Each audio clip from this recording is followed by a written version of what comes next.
Oke, makasih yang udah klik video ini. Jangan lupa like, subscribe, dan nyalain loncengnya biar lu dapat notifikasi update video terbaru dari kita. Ingat ya, kalau video ini mengandung spoiler, dan untuk kalian yang gak suka di spoilerin, kalian tetap harus nonton karena video ini seru, bre. Asli seru dah. Oke, kita langsung masuk ya. 1, 2, 3, cekicro. Slept away the morning, the things that you would miss, like laughter from the kitchen, or a memory like this. Taburkan mesa seres, taburkan cinta.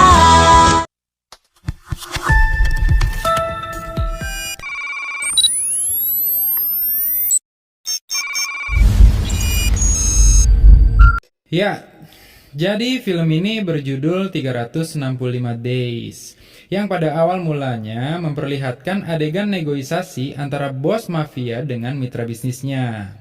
Di sini bos mafia itu adalah ayah dari Massimo, dan di situ juga terlihat ada Mario, yaitu manajer dari si bos mafia tersebut.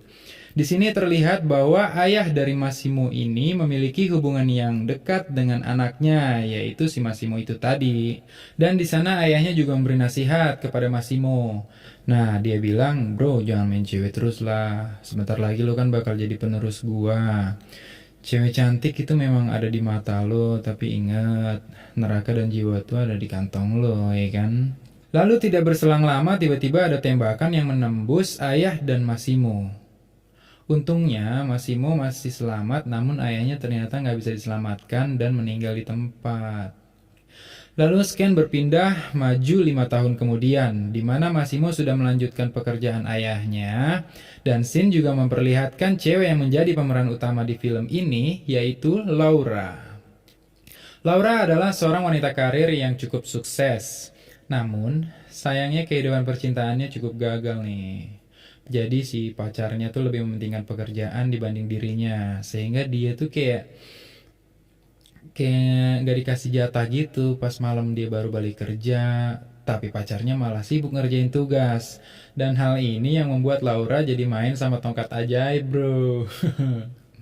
Begitu pula dengan Massimo yang ternyata suka ganti-ganti cewek. Dan saat itu dia lagi main sama pramugari di pesawatnya. Aduh, pecah banget nih film.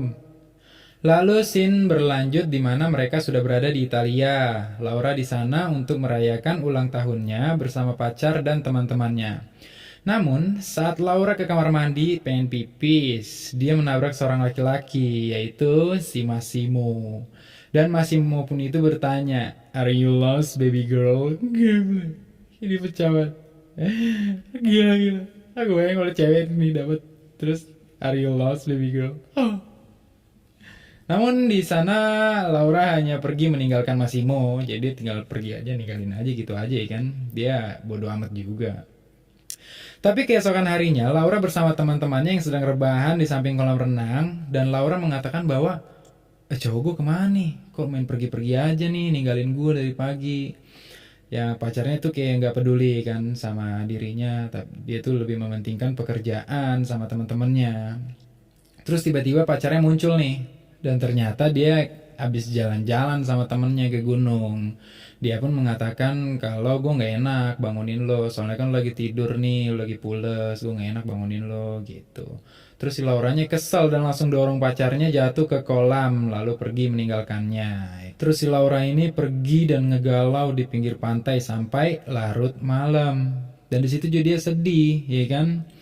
Lalu saat hari sudah gelap, Laura yang akan mau pulang dikagetkan dengan lampu mobil yang tiba-tiba menyala, dan dia langsung disuntik obat tidur. Geblek. Laura pun terbangun di tempat yang dia nggak kenal nih. Laura pun berada di mansion yang sangat besar. Laura pun mencoba keluar dan berkeliling di mansion tersebut. Tiba-tiba dia bertemu dengan si Massimo ini, ya kan. Laura tiba-tiba pingsan, dan ternyata Laura adalah penderita jantung lemah sehingga berbahaya kalau diberikan obat tidur. Laura pun bertanya nih, kenapa gue di sini? Kenapa lo nyekap gue? Massimo pun menjelaskan bahwa dia menculik Laura karena Laura ini adalah cewek yang dia bayangin dan dia selalu ingat selama 5 tahun terakhir. Jadi si Massimo ini pun ingin memiliki Laura sepenuhnya gitu. Tapi Laura menolaknya dengan mengatakan bahwa dia udah memiliki pacar dan keluarga serta kehidupan yang suatu saat akan mencarinya kalau dia bakal sekap terus di mansion atau istananya si Massimo ini kan. Tapi Massimo pun memberikan foto yang membuktikan kalau pacarnya si Laura ini selingkuh ternyata.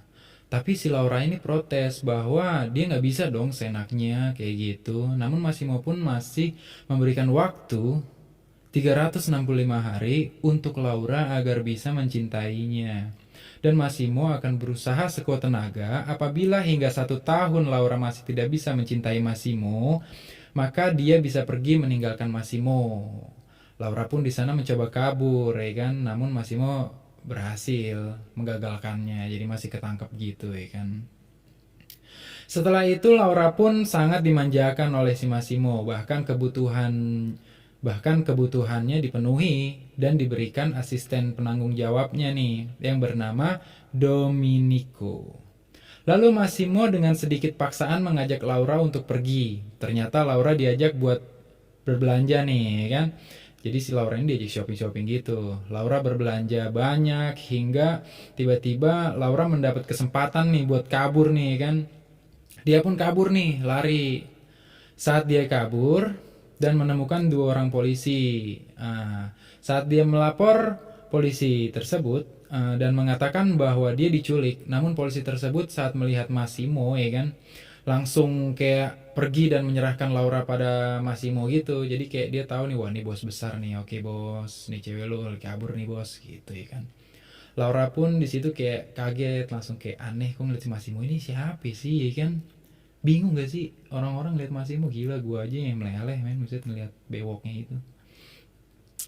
Tapi nggak tahu kenapa tiba-tiba Laura pun mulai menyukai Massimo dan dia meminta makan malam nih sama si Massimo ya kan. Laura pun terlihat sangat cantik saat makan malam itu dan terjadi interogasi tipis-tipis yang dilakukan oleh Laura kepada Massimo. Lalu Laura pun setelah itu diberikan HP dan laptopnya ya kan. Terus si Laura pun langsung ngabarin keluarganya nih mengenai dia. Terus juga dia bilang kalau dia itu sudah pindah tempat kerja dengan kontrak selama 1 tahun ya kan. Keesokan paginya Massimo menggoda Laura saat Laura sedang mandi.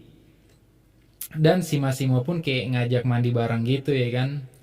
Tapi si Lauranya kayak masih nggak mau gitu ya kan, dia masih nahan-nahan nih. Lalu setelah itu si Massimo ini ternyata mau ngajak Laura pergi ya kan, dia nggak tahu nih mau diajak pergi kemana nih. Terus tiba-tiba pas sampai di atas pesawat si Massimo ini kayak nyerang Laura gitu ya kan, pakai jurusnya laki-laki fuckboy gitu ya kan, kayak diikat-ikat terus dipanas-panasin gitu ya kan, sampai si Lauranya ini puyeng lah ya gitu ya intinya ya. Dan mereka pun tiba di Roma dan Massimo bertemu dengan sepupunya ya kan. Laura yang di sana sudah menggoda-goda Massimo nih dari jauh waktu dia makan es krim ya kan. Terus dia bikin Massimo ini kayak malu jadi sama sepupunya. Lalu pada malam harinya Laura pun mengetuk pintu kamar Massimo dan Massimo hanya mengenakan handuk. Di sana Massimo mengira Laura ingin mengajak endahoy sama dia. Tapi Laura ternyata cuma mau goda-godain si Massimo doang nih. Hal ini yang ngebuat Massimo itu kesel. Akhirnya si Massimo ngiket Laura di ranjangnya ya kan. Lalu Massimo pun memanggil wanita panggilannya nih. Dan dia pun menyuruh wanita panggilan tersebut untuk menghisap lollipopnya. Kemudian Massimo sengaja menyuguhkan adegan itu di depan Laura secara langsung yang membuat si Laura ini jadi cenat-cenut juga ya kan. Dia pusing juga ya kan jadinya. Namun Massimo malah menyuruh Laura untuk bersiap-siap pergi. Ya, kentang. Saat mereka mau pergi, Laura pun memakai pakaian minim yang tentunya membuat Massimo nih kayak kesel ya kan, kayak diprovokasi nih sama si Laura. Tapi sesampainya di bar, ternyata si Laura ini jadi kayak digoda-goda gitu kan sama laki-laki. Nah itulah yang bikin si Massimo ini jadi marah. Terus dia nodongin pistol ke laki-laki yang goda si Laura ya kan. Lalu mereka pun pergi tuh ya, mereka cabut aja tiba-tiba. Lalu saat pagi harinya, Laura ini kayak mendengar percakapan nih antara si Mario sama si Massimo ya kan. Si Mario nyuruh Massimo untuk nyingkirin Laura, ya kan. Tapi di sini Massimo malah emosi dong jadinya ya kan. Lu nggak bisa dong masa lu mau usir-usir cewek gue ya kan. Tapi si Laura yang mendengarnya itu Laura jadi emosi, ya kan. Si Massimo dan Laura ini jadi bertengkar. Laura pun frustasi, dia langsung loncat dari kapal pesiar itu dan dia pengen bunuh diri ceritanya. Tapi diselamatkan lagi oleh si Massimo. Lalu saat si Laura tersadar dan dia sudah berada di atas tempat tidur. Di sini Laura pun sepertinya udah baper sama si Massimo. Sehingga kapal ini menjadi saksi awal dari mantap-mantapnya mereka nih kan.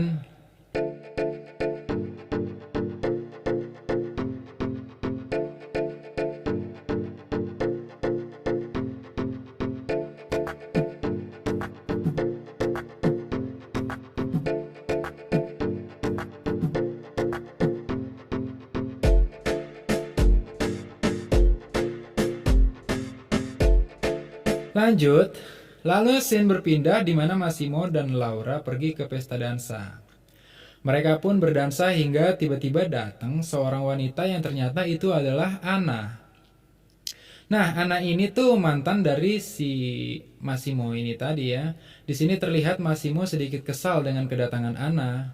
Dan Anna pun berbisik ke Massimo mengatakan akan membunuh Laura karena Anna merasa patah hati sama si Massimo. Scene berpindah lagi saat Laura sedang bersih-bersih diri dan muncul Massimo langsung mencium Laura yang terjadi indohai lagi men. Dan terjadi lagi, enggak. Setelah mereka selesai, Massimo mengatakan bahwa Laura harus pulang dulu nih ke Polandia dan dia akan menyusulnya. Dia bilang gitu. Laura di sini sedikit kecewa karena dia udah nyaman sama Massimo, tapi kok gue disuruh pulang ke Polandia ya kan?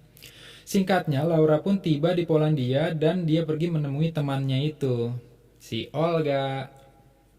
Laura pun dimarahin nih sama si Olga karena dia nggak ngabarin tentang diri dia. Lu kabur kemana sih? Kok lu ngilang? Kok lu kemana? Kok nggak ada kabar gitu ya kan? Lalu Laura pun menceritakan semua kejadiannya mulai dari pacar sampai si Martin yang selingkuh sampai dia jatuh cinta sama Massimo. Terus di sini tuh ada kalimat yang gue suka banget sih. Jadi si Laura ini cerita sama si Olga, dia bilang kalau si Massimo itu kan tubuhnya itu sempurna men, bagaikan diciptakan oleh Tuhan. Tapi lollipopnya ini yang ciptakan iblis. Keren banget. Lalu setelah itu mereka yang udah lama gak bertemu akhirnya memutuskan untuk pergi. Mulai dari salon, melakukan treatment, hingga pergi ke klub. Di sini Laura sudah mengecat rambutnya menjadi pirang dan memotongnya lebih pendek sehingga membuat Laura tuh semakin cantik, ya kan, semakin badai. Saat mereka di klub malam, Laura pun bertemu dengan mantan pacarnya yaitu Martin. Di sini terlihat banget nih kalau Martin tuh ngemis-ngemis buat minta balikan sama si Laura yang sekarang tuh udah jadi glowing parah men. Dan jelas dong Laura menolak Martin nih kan karena kan dia udah punya si Massimo yang lebih tampan, lebih kece, lebih funky, lebih gaul, lebih tajir, mampus.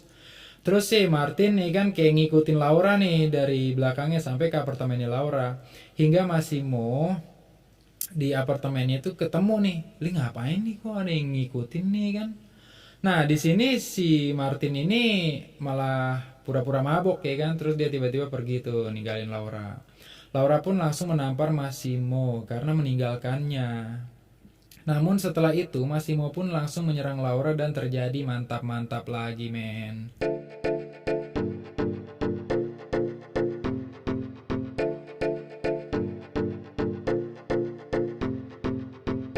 Lalu besok paginya Massimo pun langsung ngajak Laura untuk nikah, ya kan? Yang pastinya bakal diterima dong sama si Laura, ya kan? Laura pun tersadar sudah ada cincin di jari manisnya. Setelah itu Laura pun mengajak Massimo ke pernikahan saudaranya dan memperkenalkan Massimo kepada orang tuanya. Laura di sana berpesan kepada Massimo agar lu jangan bilang-bilang ya kalau lu ini mafia atau apa gitu sama papa mama gue nanti gitu kata si Laura ya kan. Tapi si Massimo ini malah jujur ke orang tuanya Laura.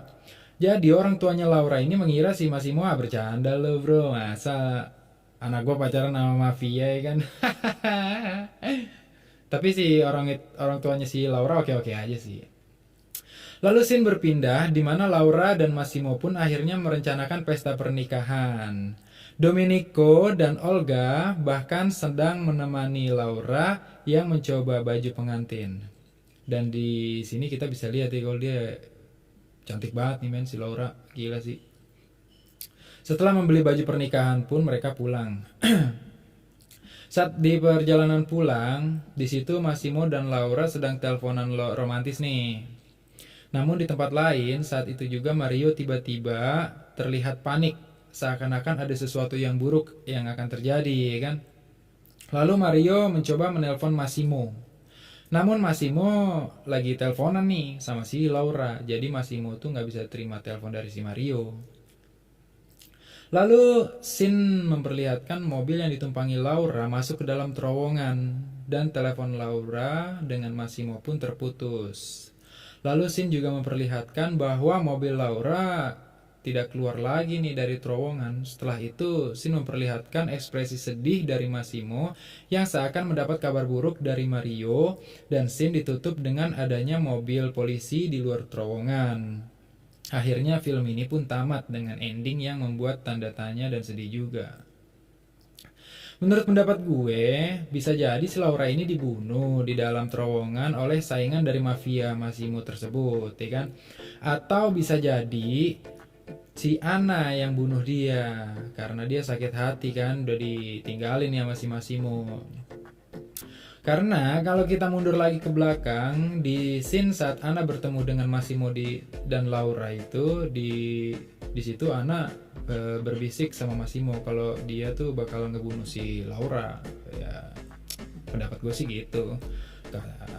Emang agak kentang juga sih. Kalau menurut kalian gimana ya kan, boleh komen di bawah, atau kalian juga yang udah pernah nonton film ini, menurut kalian gimana sih?